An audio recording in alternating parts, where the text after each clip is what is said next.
Buenos días a todos. Muchas gracias por hacer el esfuerzo, ¿no? De un sábado a primera hora, pues acercaros hasta aquí, ¿no? Es una responsabilidad. Así que nada, intentaré que sea lo más ameno posible, ¿vale? A todas las caras familiares que veo aquí, de estudiantes del grado de Ciencias Gastronómicas, lo que os cuente lo veréis a lo largo de los 3 próximos cursos, ¿no? Que si tengo la suerte, pues estaré yo repitiendo el mensaje que hoy voy a tratar de trasladar aquí. En un principio, y teniendo en cuenta pues todo lo que se habló ayer, ¿no? A través de los distintos conferenciantes, pues la verdad que tuve la mala suerte o la fortuna de que tuve que reconstruir toda la presentación. ¿Por qué? Porque había muchos aspectos que los propios conferenciantes abordaron, ¿no? Aspectos que yo también había incluido desde un principio, pues hablando del tema de la globalización, de las tendencias, de la salud, etcétera, ¿vale? Pero bueno, yo lo que pretendo es articular toda la charla que voy a daros a partir de 4 preguntas básicas. Me voy a poner, digamos, en los zapatos de un periodista, por así decirlo, y a partir de esas preguntas, pues vamos a ir avanzando y vamos a ver en qué consiste la relevancia de los alimentos de proximidad, de los alimentos de temporada y sobre todo su nexo estrecho con el turismo, ¿de acuerdo? Y especialmente pues haré un poco hincapié o pondré algunos casos de ejemplo de lo que ha sucedido en la provincia de Málaga, qué está sucediendo y qué potencialidad tiene, pues sobre todo esta comarca del Valle del Guadalhorce y en concreto pues Coín, ¿verdad? Yo siempre digo una cosa en clase, nada más, siempre al principio de curso, ya lo había escuchado, ¿no? Los que estáis apuntados al grado. Turismo es multidisciplinar, ¿vale? Y eso es el reflejo más claro de eso es lo que vimos ayer. Es decir, se hablaba de alimentos y se hablaba de alimentos que gastronomía y también os dije que es multidisciplinar. ¿Por qué? Porque se habló desde la disciplina de la salud, se hablaba desde el desarrollo local, se hablaba desde la geografía, desde el clima, desde muchas aristas, ¿verdad? Entonces, hoy vamos a hacer también hincapié en eso. Es decir, cuando hablamos de turismo gastronómico, si el turismo es multidisciplinar y la gastronomía multidisciplinar, pues también lo vamos a abordar desde distintos puntos de vista, ¿vale? Obviamente, esto también, lo digo muchas veces, hay que salvar una barrera, que cuando hablamos de turismo y cuando hablamos de gastronomía, todos, prácticamente todas las personas, en algún momento de nuestra vida, hemos tenido la necesidad de viajar, por el motivo que sea, y además nos alimentamos a diario. ¿Eso qué conlleva? Pues que todo el mundo se piensa que es experto y que sabe de turismo y que sabe de gastronomía. Y obviamente pues no es cierto, ¿vale? Entonces, ¿por dónde empiezo yo? Pues básicamente, ¿qué es el turismo gastronómico? 2 definiciones muy breves, sobre todo, ¿para qué? Para ver cuál es el rol que van a desempeñar esos productos de kilómetro cero y esos productos sostenibles. Voy a explicar por qué está en auge el turismo gastronómico, es decir, por qué estamos hoy todos aquí, ¿vale? Esto a lo mejor hace 30 o 40 años pues hubiese sido impensable hablar de turismo gastronómico aquí, ¿no? Después voy a apuntar la necesidad de diferenciarse que existe, ¿vale? Y sobre todo, cómo nos vamos a diferenciar, ¿de acuerdo? Entonces, os voy a poner varias definiciones, no hace falta, no las voy a leer enteras porque no me interesa. Lo que me interesa es que prestéis atención a lo que es subrayar negrita, que se va a repetir en 3 ejemplos que he cogido, ¿vale? La primera definición proviene de la academia, ¿vale? De Michael Hall y Sharper, que son unos autores que se han dedicado a estudiar lo que ellos llaman el food tourism, ¿vale? Y es, pues, básicamente lo que me interesa que tengáis en cuenta es el tema de productores, alimentos, festivales, restauración, experimentación y, sobre todo, región especializada, ¿vale?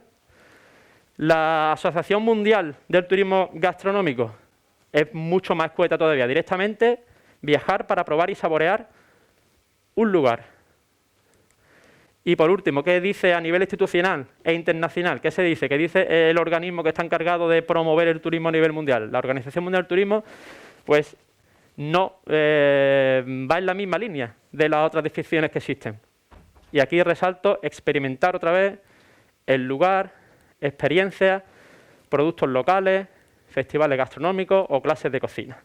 Es decir, en las 3 definiciones que yo he mostrado, ¿qué elementos en común veis en esas cosas que yo resalto? Pues muy sencillo. El núcleo de todo lo constituye el lugar, ¿vale? El lugar. Y hago un símil. Esto es Sebastián. Sebastián, ¿de qué nos habló ayer? Del lugar, nos habló de la comarca, nos habló del territorio, de la historia, de los paisajes, del patrimonio, de las tradiciones, ¿vale? Entonces, esto constituye el núcleo sobre el que se tiene que cimentar luego el turismo gastronómico, ¿vale? Porque, como explicaré luego, el turismo gastronómico no puede ser o no debería ser artificial, ¿vale? A partir de ahí, tiene que ser tradicional y auténtico. Está todo enlazado realmente, tradicional y auténtico. Es decir, tiene que ir de la mano del territorio, ¿vale? Tiene que respetar esas costumbres. En este caso, pues sería todo lo que hablaba Fernando Rueda, ¿vale? Todas esas tradiciones, todo ese patrimonio inmaterial, pues eso está asociado. Y por último, tenemos la experiencia. Es decir, las tres definiciones hacen hincapié de una forma u otra en esos tres elementos. Entonces, esos tres elementos es lo que va a configurar realmente que hablemos de turismo gastronómico. Y hablamos de experiencia, sobre todo porque es que nos encontramos en la sociedad de las experiencias, ¿vale? Hemos pasado de una sociedad en la que, sobre todo hablando en términos de turismo, pues lo que predominaba era el turismo de masa, predominaba la estandarización, ¿vale?, frente a la búsqueda de experiencia, a la búsqueda de lo auténtico. O sea, buscamos cosas distintas y no buscamos una satisfacción de unas necesidades básicas, porque es lo que dice Fernando. Gracias a Dios, aunque exista a nivel global una paradoja de que algunos estamos gordos y otros pasan hambre, pero la gran mayoría nos alimentamos y podemos viajar. Esa necesidad está satisfecha. Ahora que se trata de ofrecer un valor añadido, un valor creado, algo que ayude a superar las expectativas del cliente. El resultado que será una experiencia que va a ser memorable y, como también os diré más adelante, pues eso tiene una serie de efectos positivos, ¿vale? Pues eso en cuanto a lo que pueden ser definiciones, ¿vale? Pero siempre me gusta poner una que es, para mí, desde mi punto de vista, es la más completa porque es holística, es decir, lo completa todo, que es esta de Pilar Leal, ¿vale?, que es una investigadora catalana que hizo su tesis doctoral en 2013, además sobre turismo gastronómico, en este caso centrado en el caso de Cataluña, ¿no? Pero ella, como define el turismo gastronómico, aparte de tener en cuenta los elementos que hayamos visto antes, a mí lo que más me llama la atención es que dice que es una de las expresiones de la sociedad posmoderna. O sea, que esto es lo que venía a hablar realmente Fernando Rueda ayer. Es decir, ya, ¿por qué decía él, ya no vale lo que hace Arzac, ¿no? Y hablaba de los trapantojos, decía, es que ya la gente quiere algo auténtico. Pues es esto. Esa expresión posmoderna significa que ya no nos vale esto, la McDonaldización. Esto ya no nos vale, todo lo estandarizado ya no nos vale, ya estamos muy acostumbrados a esas cosas y buscamos algo distinto, ¿vale? Y esto lo dicen infinidad de consultoras, de estudios, de investigadores, que cuando hablan de tendencias o de megatendencias globales, pues siempre aparece el tema de que el turista busca la autenticidad, busca el contacto con lo local, ¿vale? Se traduce en eso, en una sociedad de la experiencia basado en lo local y en lo auténtico, y no, ¿vale? Todo en contraposición con esto, con la globalización de la alimentación, que es lo que veíamos ayer, cómo se había globalizado todo, cómo nos comemos los aguacates que vienen de Perú. No son alimentos de proximidad, con lo cual también decíamos pues, que eran menos sostenibles, porque contaminan más, porque hay más emisión de, etcétera, y encima somos homo urbanus, es decir, es que vivimos en ciudades, ¿vale? Y la tendencia es que todavía nos concentremos más en ciudades, con lo cual, frente a todo esto, aparece el turismo gastronómico, ¿vale? El turismo gastronómico, sobre todo en contextos como estos, en contextos rurales, que se oponen totalmente a esto, ¿vale? Entonces, quedaros con esa idea, ¿vale? Y sobre todo con el rol que va a desempeñar los sentidos. Ver, oler, degustar, los 5 sentidos. ¿Por qué? Porque a diferencia de otros productos, ¿vale?, esto también se explica muy fácil porque aquí tenemos un turista que tradicionalmente, ¿qué hacía el turista cuando viajaba? Pues simplemente era un espectador. Es decir, tenía una actitud pasiva. Yo veo y observo. Aquí la actitud cambia, el rol cambia, es totalmente activo, proactivo. Y qué mejor forma de sumergirse en algo que a partir de los 5 sentidos. Y esos 5 sentidos, por eso os pongo aquí esta foto de esta mujer aquí en la Sarquía, cogiendo un mango, fijaros qué cara de felicidad, ¿vale? ¿Es por qué? Porque lo está oliendo, está tocando, está sintiendo el tacto rugoso, está escuchando lo que hay en ese momento, ¿vale? Y eso lo permite la gastronomía. Otras tipologías de turismo, pues a lo mejor puedes tratar de implicar los 5 sentidos, pero es más complicado. En la gastronomía, esta es la gran ventaja que tiene, que los 5 sentidos se pueden aplicar muy fácil, ¿de acuerdo? ¿Y por qué? Porque es que la gastronomía tiene un componente además psicológico, ¿no? Que también lo comentaba ayer Fernando Rueda. Es decir, cuando nosotros nos llevamos un alimento a la boca, aparte de todos los macronutrientes que pueda tener, etcétera, siempre nos va a evocar a algo, ¿de acuerdo? Entonces, por eso es importante tener en cuenta siempre, y ahora después lo mostraré en una gráfica de cómo llevarlo a la práctica, la importancia de aplicar los 5 sentidos en el turismo gastronómico, ¿vale? Una vez que ya tenemos el qué, ya sabemos qué es el turismo gastronómico, cuáles son los principales elementos, pues vamos a pasar a explicar, es decir, por qué se habla de turismo gastronómico, por qué está en moda esto, ¿vale? Pues básicamente, vuelvo a lo mismo, tanto en la academia como en las propias instituciones internacionales, pues nos lo explican desde distintos puntos de vista. ¿Qué resaltaría de aquí? Pues diferenciación y competitividad, diversificación, complementariedad, desestacionalización y desarrollo económico y local, ¿vale? Si os fijáis, son como 3 motivos que han impulsado que se desarrolle esto. ¿Dónde se desarrolla el turismo gastronómico? Pues que sirve para cualquier zona, tanto para destinos turísticos que puedan ser maduros, como para destinos emergentes, como para destinos que estén en el litoral, como para destinos que estén en el interior. ¿Por qué? Porque los recursos se encuentran en todos estos territorios, ¿vale?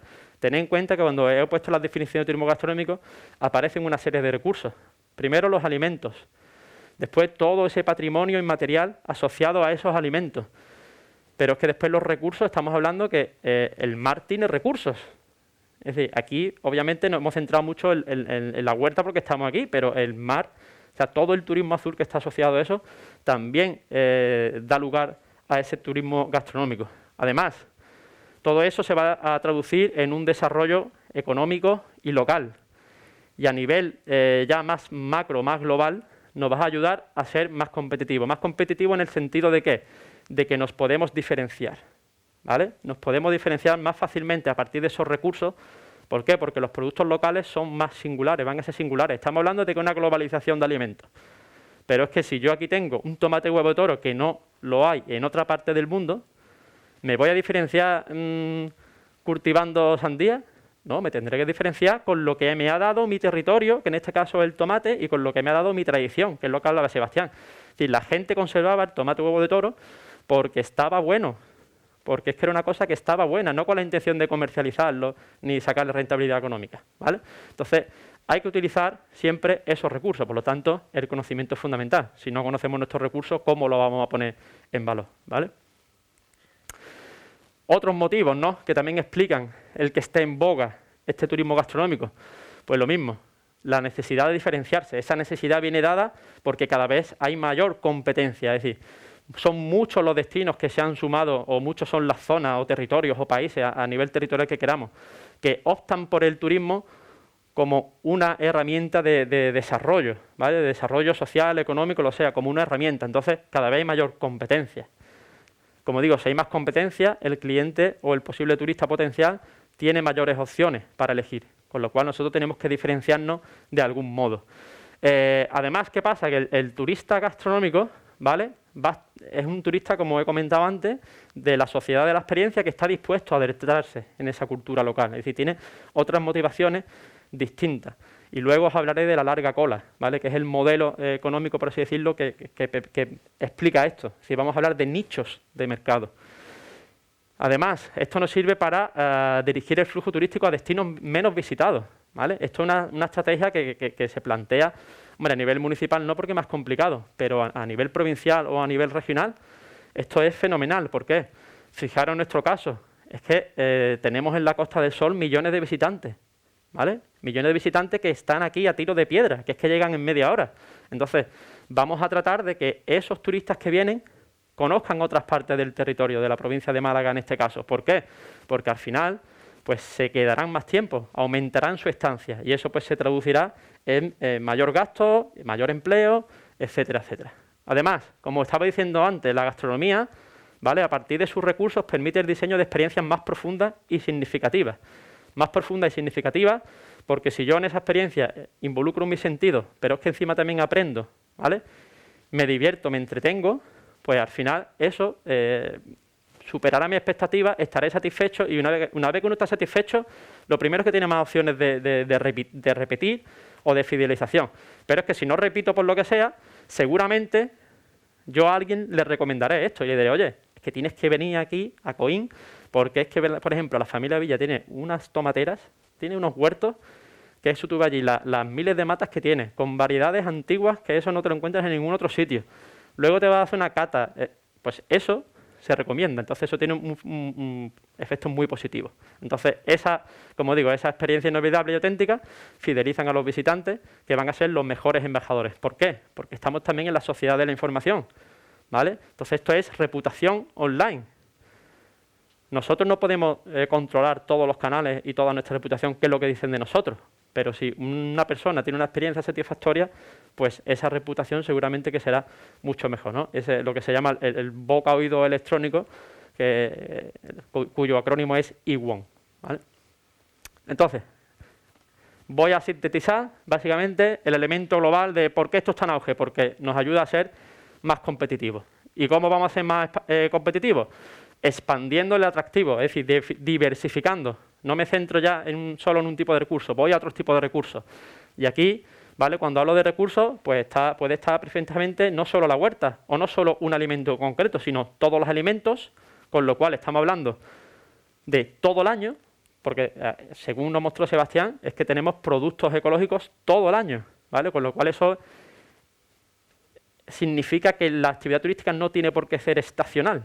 No es, por ejemplo, como un tipo de turismo cuando yo explico en clase, es que el sol y playa, ¿por qué es estacional? Porque es que la gente no se baña en invierno, por muy bonita que sea la playa, por muy bien que esté, porque es que está el agua congelada, ¿vale? Entonces, ¿eso que se traduce? En unos picos, en una concentración de los turistas en un momento determinado. Pues aquí esto se puede resolver, ¿por qué? Porque es que en verano tendremos el tomate huevo de toro, pero es que luego ahora en otra época pues tendremos la lechuga malagueña, o en otra época tendremos la naranja, o en otra. Entonces eso nos permite desestacionalizar. De ahí también esa riqueza del turismo gastronómico. Entonces también eso supone una alternativa para otros segmentos maduros, ¿vale? Además incrementa el gasto turístico, ¿vale? Y estimula a otros sectores. Estimula a otros sectores porque no es solo la agricultura. Cuando hablo de recursos turísticos, hemos dicho festivales o eventos. Quien organice esos eventos, ¿vale? Eso no se hace solo, los eventos no se organizan solos. Requiere de una infraestructura, requiere de un personal, etcétera, etcétera. Además, hay que tener en cuenta que el turista gastronómico tiene un perfil de gasto mayor, es decir, realiza más consumo, y no solo con la experiencia que se le pueda ofrecer, sino que luego va a comprar ese producto. Es decir, que si vienen a mi huerto y no solo lo visitan y disfrutan, sino que encima después se llevan 5 kilos de tomate, que eso es lo que estamos hablando ayer. No es rentable si tú lo pones en una cadena de distribución tradicional, pero es que si lo vende directamente al cliente sin ningún tipo de intermediario, ahí el agricultor sí gana mucha más rentabilidad, ¿vale? Y os pongo un ejemplo muy sencillo, eso pasa, por ejemplo, en Gran Canaria, que es donde se cultiva el café en las latitudes más norte del mundo. Es una plantación familiar muy chiquitita, entonces eso no le sale rentable venderlo a los grandes distribuidores, pero ¿qué es lo que hacen? Pues organizan esas visitas a su plantación de café y se lo venden directamente, se lo puede vender a un precio más alto. ¿Por qué? Porque yo como consumidor, si tú me has explicado toda la tradición, desde cuándo se cultiva, cómo lo cultiva, yo noto la pasión que le pone el agricultor a eso, yo estoy dispuesto a pagar más. No estoy pagando un simple café, estoy pagando un café más todo lo que lleva adherido. Y sobre todo, refuerza la identidad, ¿vale? ¿Por qué refuerza la identidad? Porque si viene gente de fuera que me está diciendo que esto está buenísimo, que esto es increíble, que qué valor tiene eso, oye, eso al final se traduce en que puede también conservar y preservar ese patrimonio inmaterial. Primero, lo he dicho desde el punto de vista económico, porque es rentable si le vendo directamente al turista, y segundo, porque está reforzando mi identidad, como diciendo, oye, que esto que yo hago que es único y que merece la pena, ¿vale? Entonces, ¿por qué también nos vamos a diferenciar? Aparte de lo que he dicho, que es que hay cada vez más competencia, pues aparte de que haya mucha más competencia, nos tenemos que adaptar a las megatendencias globales. Y encima resulta, o da la casualidad, que esas megatendencias globales pues se alinean perfectamente con lo que puede llegar a ofrecer el turismo gastronómico. Entonces hablamos de distintos perfiles, tanto sociodemográficos como de ociotipos, como de consumo, ¿vale? Y por ejemplo destacan primero los LOHAS, que son Lifestyle of Health and Sustainability. Es decir, eso quiere decir que hay una mayor concienciación ambiental, ¿vale? La población, por desgracia o por fortuna, pues cada día envejece más, sobre todo en los países más desarrollados. Cada vez somos más mayores. Entonces necesitamos sentirnos bien. necesitamos rejuvenecer, buscamos esto, la salud. Y además, en mayor o menor grado, tenemos ya una cierta concienciación, porque lo que hablamos ayer, ¿no? Educación, es decir, en mejor o peor medida, desde que somos pequeñitos, pues ya hemos escuchado hablar de reciclaje, de respeto al medio ambiente. Entonces, es gente que está también cada vez más concienciada. Por contra, pues también son más experimentados y más exigentes. Es gente que ya está acostumbrada a viajar, que sabe lo que quiere, ¿vale? Y encima están hiperconectados. Esto es Social Location Mobile, es decir, estamos conectados a todas horas a cualquier dispositivo electrónico. Entonces, esto es un arma de doble filo, porque esto representa una oportunidad, porque yo puedo estar en canales digitales y llegar a turistas potenciales a los que no llegaría si no fuese por eso, pero también tiene el riesgo de que si no estoy, pues tendré menos posibilidades de supervivencia, o como decía antes, también tiene el riesgo de la reputación online. A lo mejor estoy y llego, pero destruye mi reputación online por cualquier cosa y eso luego es muy complicado de remontar, ¿vale? Buscan autenticidad. Eso lo dice la OMT, lo dice la Comisión Mundial de los Viajes, lo dice Euromonitor International. Buscan autenticidad, ¿vale? Con lo cual, especialización frente a estandarización. Esos cambios sociodemográficos que os decía, no es solo que cada vez haya población más envejecida, también he comentado antes que es que cada vez somos más urbanos, con lo cual el medio rural se nos ofrece como una vía de escape. Es decir, es que no estamos acostumbrados, es lo que decíamos ayer, es que mi niño no sabe que las cerezas vienen de un árbol, ¿vale? Entonces, imaginaros eso cuando en 2050, en vez de un 50% que vive ahora en ciudades, un 75% de la población, 3 de cada 4 personas vivan en ciudades, ¿vale? Pues este tipo de entorno, el medio natural y el medio rural, pues van a tener una gran ventaja, ¿vale? Y como decía, nos vamos a diferenciar porque diferenciándonos a partir de lo nuestro, de nuestro patrimonio, vamos a poder reforzar nuestra identidad, ¿de acuerdo? Venga, entonces, ya sabemos qué es el turismo gastronómico, por qué está en moda y por qué debemos diferenciarnos. Y ahora voy un poquito más al quid de la cuestión, de lo que venimos aquí a hablar hoy, de productos locales, de productos de temporada, de productos de kilómetro cero. Entonces, ¿por qué nos vamos a diferenciar a partir de estos productos? Pues, en cierto modo, voy a ir repitiendo ideas que ya he ido lanzando a lo largo de la charla. Los alimentos, aparte de satisfacer esas necesidades nutricionales, ¿vale?, nos van a definir, nos van a distinguir. Esto es lo importante, ¿vale? Representan diferencias culturales entre pueblos y sociedades. Según lo que yo cultive, cómo lo cultive y cuándo lo cultive, pues que me produce una distinción, ¿vale? Y cuando hablamos entre pueblos y sociedades, pues tan fácil como hablar de tomate de Coín o naranja de Coín frente a uva moscatel de la Sartía, por ejemplo. Es decir, ¿por qué? Porque no es solo el alimento en sí, es todo lo que lleva asociado al alimento. Es lo que decía, esa multidisciplinariedad de lo que estamos hablando. Además, esos alimentos es que luego se llevan o se transforman y van asociados a la culinaria, a todo lo que está relacionado con la transformación y con la elaboración, ¿vale? Y eso también constituye una identidad territorial, ¿vale? Aquí ayer se habló de porras, pero es que se podía haber hablado de salmorejo, por ejemplo. Dile tú a un cordobés que el salmorejo es porra, ¿vale? O dile tú a una persona que el espeto es de Valencia y no de Málaga. Es decir, pues este tipo de cosas, el recetario también constituye esa identidad territorial, ¿de acuerdo? Entonces, aquellos alimentos que conecten con la historia del territorio, pues constituyen o pueden constituir un atractivo, ¿vale? Un atractivo sobre el que después hay que añadir una serie de elementos básicos, ¿vale?, que puede ser alojamiento, puede ser infraestructura de transporte, puede ser seguridad, puede ser limpieza, muchas otras cosas. Y aparte, para pasar, ahora lo vamos a ver, para pasar de un recurso a un atractivo, también hay que construir experiencias. No basta con decir, yo tengo el tomate, venga, ya está. Vení a Coín a visitarme, que es que tengo un tomate muy bueno. No, hay que rizar el rizo, ¿de acuerdo? Entonces, en definitiva, pues el turismo gastronómico, ¿vale?, lo que van a hacer, lo que os comentaba, va a permitir que revaloricemos todo nuestro patrimonio, tanto material como inmaterial, ¿de acuerdo? Y ahora vamos al Siguiente paso. Ya he hablado del qué, del por qué, y ahora voy a hablar del cómo. Es decir, ¿cómo debemos nosotros diferenciarnos? Pues en base a estos 3 engranajes, que en verdad ya lo he ido comentando. Sostenibilidad, integración y autenticidad. La autenticidad de la mano de los recursos y del patrimonio. Yo me gusta utilizar el concepto de patrimonio porque también es muy amplio, ¿vale? Patrimonio, ¿vale? Lo que serían los recursos con los que contamos, que sean pues distintos en función del territorio, pero siempre auténticos, ¿vale? No algo artificial, porque, es decir, cosas artificiales entran dentro de esa estandarización, entran dentro de ese turismo de masa. Entonces, si no llevan el superlativo, el adjetivo superlativo de lo más, no tiene mucho sentido.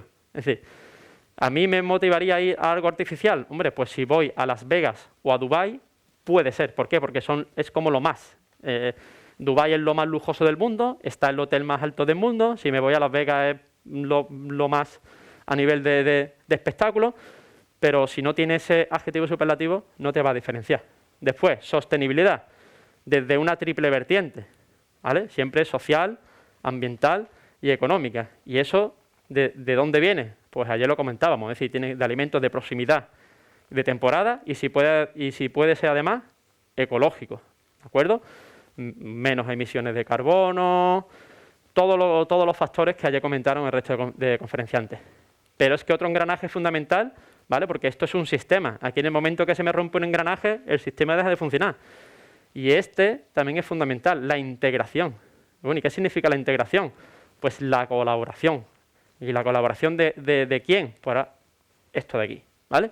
La colaboración de los agentes que están implicados, en este caso en el turismo gastronómico. Pero claro, es que estamos hablando de gastronomía y de turismo, con lo cual tenemos, por un lado, la cadena de valor, ¿vale? Una cadena muy simple, muy sencilla de lo que sería la gastronomía, es decir, los productores de alimentos, los que los transforman, los que los distribuyen y, por último, pues lo que sería servicio de alojamiento, comida y bebida. Pero es que si yo me voy al modelo o a la rueda del destino, ¿vale? Tenemos, por un lado, la comunidad local, ¿vale? Los residentes, los habitantes. Por otro lado, el turista. Hay que guardar un frágil equilibrio. No puede haber un desequilibrio porque eso deriva en conflictos. Tenemos el sector público, que muchos recursos son propiedad del sector público o cosas que no sean recursos, por ejemplo, infraestructura. ¿De quién depende la infraestructura? ¿De quién depende la seguridad? Todo ese tipo de cosas depende de lo público, no depende de lo privado. Pero es que después tenemos a turoperadores y agencias de viajes y a empresas turísticas. Es decir, esto sería el sector privado. Y aquí el gran reto es que tanto en cada una de estas fases como dentro de esta rueda del destino, pues es que tenemos que cada uno tiene sus propios intereses, con lo cual es muy complicado. Pero si no se obtiene esa colaboración, pues habrá muchas más probabilidades de que aquel producto o el turismo gastronómico que se quiera crear, pues tengan menos éxito, ¿vale? Y aquí os ponía un ejemplo tangible y palpable de cuál es ese tipo de colaboración. Pues son las redes de empresas, ¿vale? Desde un simple networking, que es algo como muy informal, hasta un clúster o directamente un club de productos, ¿vale? O la otra opción, que es la creación de un sistema de colaboración público-privada.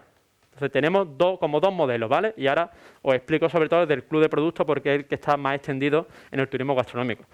Pero hablando de colaboración, de un sistema de colaboración público-privada, siempre pongo el ejemplo de Turisme de Barcelona. Es un consorcio público y privado, es decir, es una sociedad, pero con capital público y privado. Y esa sociedad se encarga de realizar la promoción de turismo de Barcelona y de comercializar directamente al turista, ¿de acuerdo? La otra opción que tenemos son los clubes de productos, que son más específicos porque habitualmente se alinean con algún tipo de segmento. Entonces, en el caso de España, o en el caso de Málaga, tenemos la ruta del vino de Ronda y Málaga, ¿vale? Que realmente pertenece a ACEVIN, que son las rutas del vino de España, y es un club de productos en el que está ACEVIN, que es una asociación, pues digamos, del vino, y la Secretaría de Estado de Turismo. ¿Y qué es lo que hace este club de productos?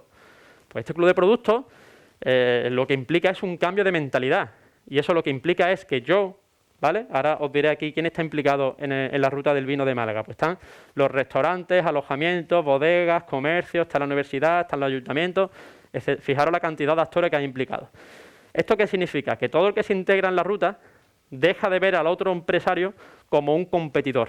Entonces, pasamos de un término de competición a coopetición. Es decir, es como que cooperamos todos juntos para ser más competitivos. Y eso, en el caso de la ruta del vino de Ron de Málaga, pues implica que hay distintas zonas en las que todos estos agentes que intervienen, ¿qué es lo que hacen? Pues diseñan una experiencia turística, en este caso, obviamente, pues relacionado con el enoturismo, ¿vale?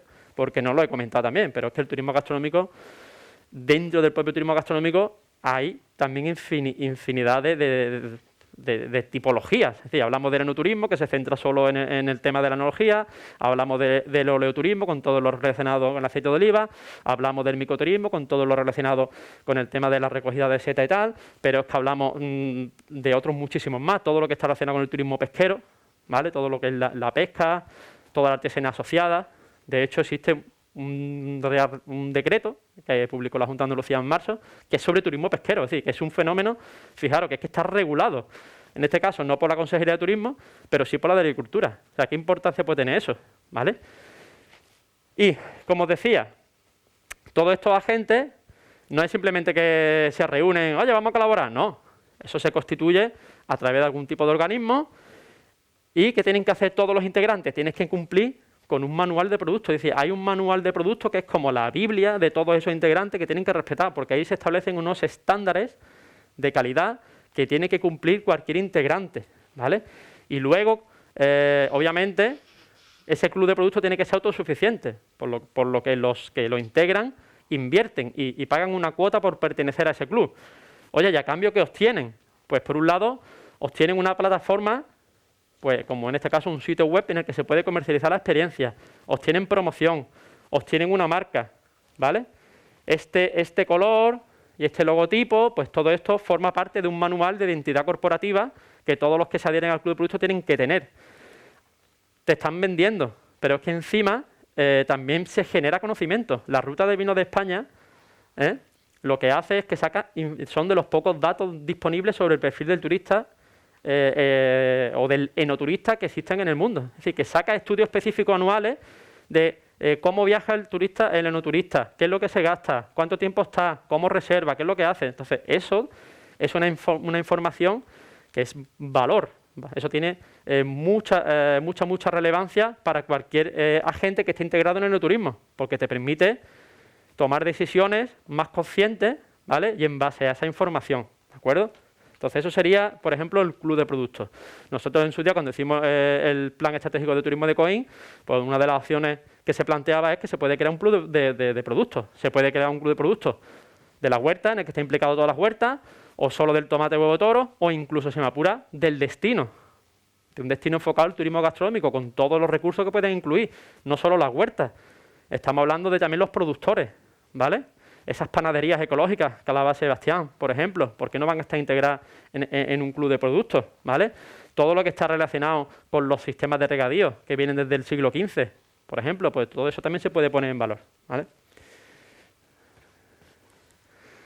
Y ahora, aquí viene una cosa que es fundamental para que realmente se pueda hablar de turismo gastronómico, y es que tenemos que pasar de ese recurso, de esos alimentos que hemos dicho, a convertirlo en un producto y del producto a la experiencia. Y os pongo un ejemplo muy sencillo, ¿vale? Yo puedo tener un viñedo, y aquí José Luis me lo podrá decir, que él entiende mucho de esto. ¿A cuánto se vende el kilo de uva, José? Un kilo de uva, normal y corriente. Entre 70 y 1 euro. Cuando tú coges y lo llevas a tu bodega, lo transformas, lo procesas y lo vendes como vino en tu tienda, ¿cuánto se ha multiplicado el precio de esa uva?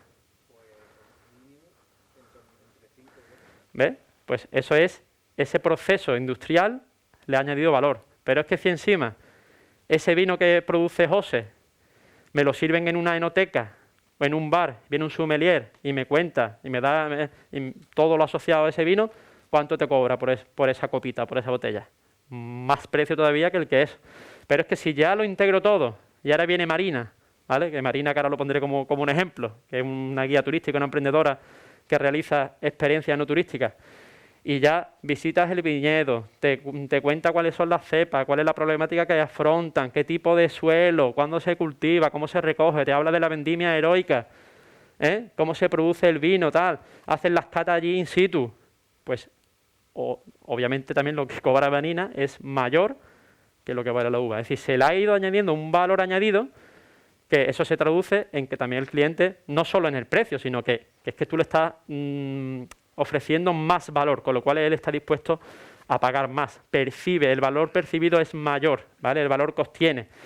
Entonces, esto, digamos, es un poco ese ejemplo, que esto se puede aplicar a cualquier producto alimentario prácticamente, al café, que es lo que contaba antes también, con el caso de Canarias. Pues si el café a lo mejor lo vende a 1 euro el kilo, aquí pues le saca muchísimo más, y encima esa persona te puede comprar a ti como productor in situ, llevárselo a su casa, y después recomendarlo a todo el mundo de, oye, pues visita eso, que es que merece la pena. Con lo cual, esto sería un poco ese ejemplo concreto de cómo pasamos de un producto tradicional que satisface unas necesidades básicas a una experiencia, pasamos de una cosa más tangible a una cosa más intangible, porque estamos hablando de que esto ya enlaza con las emociones del turista, ¿de acuerdo? Aspectos más intangibles. Pero además, aparte de tener esto en cuenta, ¿vale? Porque esto sería como el objetivo, la ruta, la hoja de ruta que debemos seguir, esto es los elementos que hay que tener en cuenta para que un producto sea una experiencia. Entonces tenemos dos dimensiones, la participación, como os contaba antes, yo puedo ser más pasivo o puedo tener una participación activa, y después la absorción o la inmersión, ¿vale? Yo puedo estar absorto, es decir, implicado a nivel mental, pero no estoy en el sitio, o puedo estar inmerso en el sitio, incluso hasta de forma virtual. Y eso me da 4 tipos de experiencias, ¿vale? Cuando nosotros creemos una experiencia, lo ideal es que si consigo que se den todos estos 4 elementos, esa experiencia será mucho más memorable. Si solo consigo uno, pues será, dependiendo de qué tipo de experiencia de aquí, pues será menos memorable, ¿vale? ¿Y por qué pongo esta elipse aquí, que lo rodea a todos? Pues son los sentidos. ¿Por qué? Porque mientras, lo que os he contado antes, mientras más implícito esté todo lo sensorial, pues más probabilidad tengo de que eso sea memorable, ¿vale? Entonces, si yo, en el caso, por ejemplo, os pongo un ejemplo relacionado con el oleoturismo, ¿no? Entretenimiento, ¿vale? Todos nos entretenemos cuando estamos, por ejemplo, pues viendo la tele o viendo algo, estamos entretenidos. Entonces, yo me puedo entretener, pues sí, si tú me llevas a un centro de interpretación o me haces una visita, el sentido de estética es que estás en el lugar, que estás en un sitio bonito, yo puedo estar en un olivar y puedo ver que es bonito, pero no hago nada, y vale, es muy bonito, tú me puedes explicar, me haces una visita, me comentas, tal, pero en el momento que yo aprendo, ¿vale?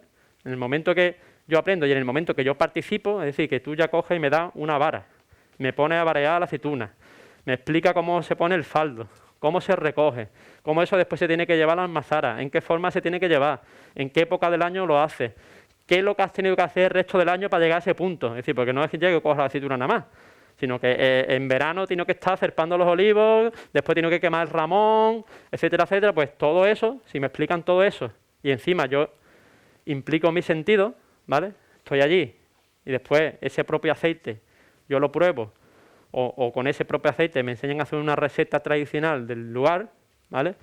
Pues habré conseguido ese objetivo de una experiencia memorable, ¿de acuerdo? ¿Qué casos prácticos? Existen muchísimos, ¿vale? ¿Todos son experiencias? Bueno, habría que analizarla cada una, porque el problema es que cuando hablamos de experiencia turística, pues pasa como con otros muchos términos, ¿no? Se prostituye, se utiliza una etiqueta y se dice experiencia, y todo es experiencia, y porque lleve la palabra o la etiqueta experiencia no significa que sea experiencia, ¿no?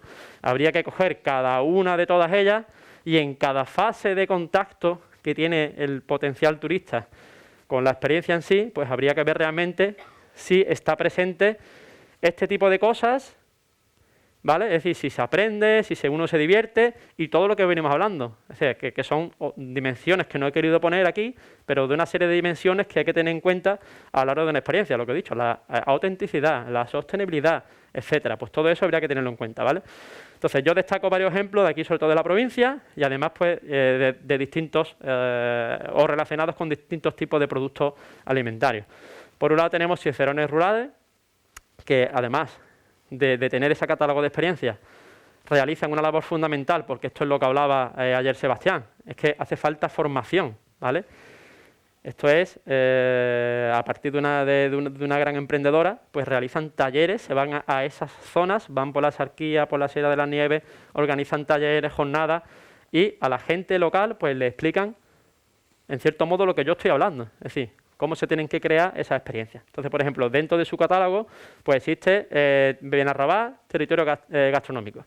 Y eso es simplemente que le hacen una ruta que van conociendo el pueblo, pero terminan en una fábrica de embutidos. ¿Vale? Y ahora le explica pues cómo se hacen los embutidos, qué ingredientes llevan, en qué época del año, si hay algún tipo de festividad o folclore asociado a esos productos cárnicos, y después lo más importante, terminan jalando. Si no, no tiene gracia, ¿vale? Otra cosa que tienen que puede ser parecido a lo que hay aquí, pues visita la huerta de Pancha, ¿vale? En este caso es en Algarrobo Costa, a 500 metros de la playa, hay una huerta de tropicales, es decir, de mango y aguacate, y se le hace una visita a los clientes, ven las plantaciones y después los llevan a una planta de envasado y ves pues cómo se envasa la fruta tal y después hacen una cata, ¿vale? Pero os decía, los recursos son muchos, ¿vale? No tiene que ser todo cultivo, no se limita a cultivo. Fijaros qué hace Oletrips. Oletrips, ¿vale? Que es también, además de un egresado de la facultad, que es Cipriano, ¿vale? Un emprendedor. Él crea mucha experiencia, pero le da importancia también al tema enogastronómico. Hace visitas al Mazara y aparte, a mí la que más me llama la atención es la de cabrero por un día. Es que te lleva a ver un cabrero y te enseña las cabras y te va a decir que cómo pastan, qué es lo que hacen, el ramoneo, cómo se mueven, qué tal. Y después encima, si ya te llevas allí a un bar del pueblo y te tomas un queso que se ha elaborado con la leche de esas cabras, pues estás cerrando el círculo, ¿de acuerdo? Otras cosas que no tiene por qué estar directamente relacionado solo con el productor, es decir, el turismo gastronómico no es solo para el que produce el alimento. Un taller de cocina andaluza, ¿vale? Esto sobre todo está muy relacionado para los chefs, para la gente que sabe cocinar, ¿vale? También Cipri lo que hace es un taller de cocina andaluza. ¿Te lleva a dónde? A otro recurso, que es el mercado. Como decía Fernando, cada vez hay menos mercado. Pues en Belén Málaga un mercado te lleva al mercado de Belén Málaga. Y una cosa tan simple para nosotros, porque lo tenemos muy asumido como una tortilla, y una porra, un salmorejo, pues tú vas con el turista, compras los ingredientes en el mercado, después se lo llevas a un restaurante y ellos mismos elaboran eso en el restaurante y se lo comen, ¿vale? Ahí no han estado visitando al productor, pero es que es lo que yo decía, el turismo gastronómico no es solo los productores, son más cosas, ¿vale? Entonces esto es otra forma, ¿vale? Otro ejemplo. Y encima, en este ejemplo, el turista está participando y está involucrando los sentidos, con lo cual esto será memorable, ¿vale? Después, esto me encanta porque esto es visitas a viñedos y bodegas y hacer catas, ¿no? Que puede ser enoturismo, pero literalmente, ¿vale? Esto lo dice Marina, que pone en marcha Enoexperience. Dice, el enoturismo es sentir la pasión del viticultor por la vid, es aprender a ver una profesión desde la pasión, impregnarse de los aromas, saborear, es un regalazo para deleitarnos con los 5 sentidos. Fijaros, esto lo dice una persona que se dedica a eso, ¿vale? Y ella lo que dice es que no es solo esto, que no es solo que visito un viñedo y una bodega, lo importante es esto, ¿vale? Que eso qué es realmente. Yo pregunto, ¿eso qué es? Eso es interpretación del patrimonio. Debemos saber transmitir nuestro patrimonio, ¿vale? Y eso, pues, ¿qué hace? Que lo pone en valor. Es lo que yo decía, es que no es lo mismo beberte la botella de vino a que te cuenten todo el esfuerzo que hay detrás de esa botella de vino, ¿vale? Y por último, más asociado con el mar, pues tenemos el turismo marinero Costa del Sol, que es otro ejemplo, ¿vale? También tienen tropecientas experiencias, pero bueno, tienen una que es la de la ruta de los pescadores, que tú vas con un barco y ves pues cómo faenan, cómo pescan, a qué hora tienen que salir, cómo detectan los caladeros, etcétera, etcétera. Te llevan a la lonja de pescado, se ve la subasta, te enseñan cómo tienes, que lo que decía Fernando, es decir, no sabemos diferenciar un pescado fresco de uno. Hombre, el que sea cocinero y lo haya aprendido lo sabe, pero una persona de normal y corriente como yo soy capaz de, bueno, a lo mejor soy capaz de diferenciar si está fresco o no está fresco, pero a mí me saca de 3 especies de pescado y me pierdo, ¿vale? Entonces, si yo voy ahí y me enseñan qué tipo de pescado, o me llevan al puerto, me enseñan las instalaciones del puerto y visito una granja de ostras y zamburiñas, me explica eso cómo, al final, cómo se cultiva, cómo se hace, y lo pruebo, pues es que estoy conjugando lo que decía antes, estoy aprendiendo, me estoy entreteniendo, estoy divirtiéndome, ¿de acuerdo? Entonces estos son ejemplos, ya os digo, hay muchos más. Ahí también obviamente estaría el tema de la ruta del vino, ¿de acuerdo? Y aquí esto es Fijaros qué tomateras. Estas son las tomateras de Sebastián, de la familia Villa, ¿vale? Con aquí hay 70 variedades antiguas de tomates. Tomates de todos los tipos de colores, de todos los tipos de sabores, de todos los tipos de tamaños. Esto es increíble. Mira, ya ha llegado el tiempo. Fíjate, yo pensaba que me iba a quedar corto. Esto es aquí, esto está aquí al lado, ¿eh? Esto está aquí a 2 minutos. Vaya, 2 minutos. Pues aquí hay una cantidad de tomates. Además es un cultivo ecológico. Aquí no se aprecia bien, pero entre cada hilera de las tomateras, pues Sebastián, que tiene plantado, pues como es ecológico, no utiliza pesticidas, pues tiene otras plantas naturales que ¿qué es lo que hace? Que crean un ecosistema de bichitos, como él decía, que si viene alguna plaga, pues son esos bichitos los que contrarrestan eso, ¿de acuerdo? Pues aquí está el recurso, ¿vale? Ahora, ¿qué tiene que hacer Sebastián o el que tenga una huerta? Tiene que dar un paso más allá. Un ejemplo, lo que se hizo hace 2 semanas, que se aunó cultura, ¿vale?, con esto. Entonces se hizo un concierto al aire libre al lado de un huerto, por ejemplo. Pues eso es una forma de cómo vamos a transformar ese recurso en un producto, en una experiencia, cómo involucro los sentidos, ¿no?, a la luz de la luna, escuchando música, con el aroma que desprende la tomatera por la noche, los pimientos, etcétera, ¿de acuerdo? Y la gran ventaja que tenemos es que estamos en una provincia que es para comérsela. Aquí no me matéis, pero faltan muchas cosas, pero he puesto lo más relevante y lo que destaca Costa del Sol en su material promocional. Tierra de vinos, tierra de aceite, aceituna loreña, pasas, castaña y cereza de Argenal, miel de caña, tomate huevo de toro, naranja de Guadalhorce, aguacate y mango, queso, chivo. Lo del mar de Alborán lo he puesto yo porque no ponían nada del mar, por ejemplo, cantidad de cosas que se pueden sacar del mar. Es decir, los alimentos los tenemos. Los productores también existen en otras muchas zonas. Pues ahora lo que hace falta es concienciar y formar, ¿vale? Concienciar a esos propios productores o a la población local, ¿vale?, que eso tiene valor, que eso, si colaboramos, utilizamos los canales digitales, tenemos en cuenta la interpretación del patrimonio y 4 elementos básicos para diseñar experiencias, y después, obviamente, aquí tema de marketing, que no es marketing solo lo vendo, es decir, canales de distribución, análisis de viabilidad, tengo que ver si eso es viable económicamente, socialmente, etcétera, etcétera. Pues teniendo en cuenta todo eso, al final yo puedo tener turismo gastronómico todo el año, porque tengo alimentos todo el año, encima de distintos tipos de productos, con lo cual me da distintos tipos de experiencias, ¿vale? Porque no es lo mismo elaborar un queso que elaborar una compota, que poner tomate en conserva baño María con los tomates que se cogen en el fabricar embutidos, ¿vale? Tenemos mercados potenciales muy cercanos, es decir, en la zona de interior tienen que aprovecharse de todo el turismo que viene a la Costa del Sol, por esa puerta del Aeropuerto Internacional de Málaga, que entran millones de turistas. Pero es que si me voy incluso a mercados más lejanos, ¿vale?, la Oficina de Turismo del Extranjero, de Tour España, en la zona, en la región de Asia-Pacífico, destaca que una de las cosas más singulares o que más valoran el turista asiático de España es precisamente la gastronomía.